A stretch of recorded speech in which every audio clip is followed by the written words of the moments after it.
Breaking news చూస్తున్నాం. ఏపీలో ఎన్నికల ప్రచారం జోరందుకుంది.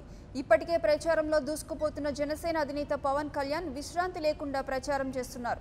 నేడు ఉభయ గోదావరి జిల్లాల్లో పవన్ పర్యటించనున్నారు. కాసేపట్లో అమలాపురంలో నిర్వహించనున్న బహిరంగ సభలో పవన్ పాల్గొంటారు. ఆ తరువాత మధ్యాహ్నం రాజమండ్రిలోని కోటిపల్లి బస్టాండ్ వద్ద ఏర్పాటు చేసిన సభలో పవన్ ప్రసంగించనున్నారు. సాయంత్రం కాకినాడ రూరల్లోని కరపలో నిర్వహించనున్న బహిరంగ సభలో జనసేనాని ప్రసంగించనున్నారు.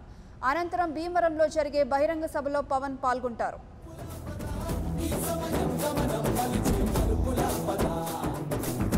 రాహు పట్టిన పట్టొక సెకండ్ అఖండమైన లోక బాంధవుడు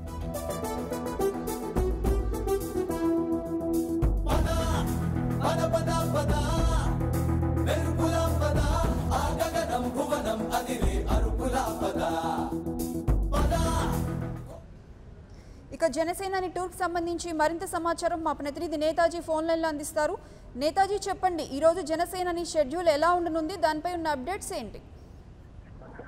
జనసేన అధినేత పవన్ కళ్యాణ్ ఇవాళ తూర్పు గోదావరి పశ్చిమ గోదావరి జిల్లాల్లో పర్యటించబోతున్నారు. తూర్పు గోదావరిలో 3 బహిరంగ సభలు, పశ్చిమ గోదావరి జిల్లాలో 1 బహిరంగ సభలో జనసేనాని పాల్గొంటారు. ముందుగా పవన్ కళ్యాణ్ షెడ్యూల్ ప్రకారం ఏదైతే అమలాపురం ఉందో అమలాపురం బహిరంగ సభలో పాల్గొంటారు. ఆ తర్వాత అక్కడి నుంచి రాజమండ్రికి వస్తారు. రాజమండ్రి పబ్లిక్ మీటింగ్ లో కూడా జనసేనాని ప్రసంగిస్తారు. అనంతరం అక్కడి నుంచి కాకినాడ రూరల్ కడపలో ఏర్పాటు చేసిన భారీ బహిరంగ సభలో పవన్ కళ్యాణ్ పాల్గొంటారు. ఆ తర్వాత పశ్చిమ గోదావరి జిల్లాలో అడుగు పెడతారు. ఇవాళ రాత్రికి ఏదైతే భీమవరం ఉందో భీమవరం నియోజకవర్గంలోని బూట్లపాడు రేవు సెంటర్ లో భారీ బహిరంగ సభను ఏర్పాటు చేశారు. అక్కడ కూడా పవన్ కళ్యాణ్ ప్రజలను ఉద్దేశించి ప్రసంగిస్తారు. పవన్ కళ్యాణ్ ఎక్కడికి వెళ్ళినా కూడా ప్రజలు బ్రహ్మరథం పడుతున్నారు. స్వచ్ఛందంగా తరలి వచ్చి జనసేనానికి మద్దతు తెలియజేస్తున్నారు. పవన్ కళ్యాణ్ కూడా తన మేనిఫెస్టోలో పొందుపరిచిన అన్ని అంశాలను కూడా ప్రజలకు వివరిస్తూ ఎన్నికల ప్రచారంలో దూసుకుపోతున్నారు.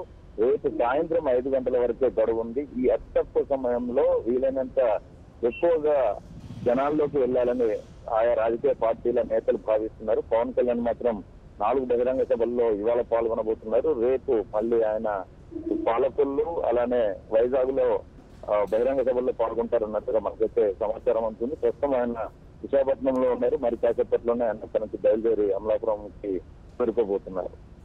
Right, thank you Netaji.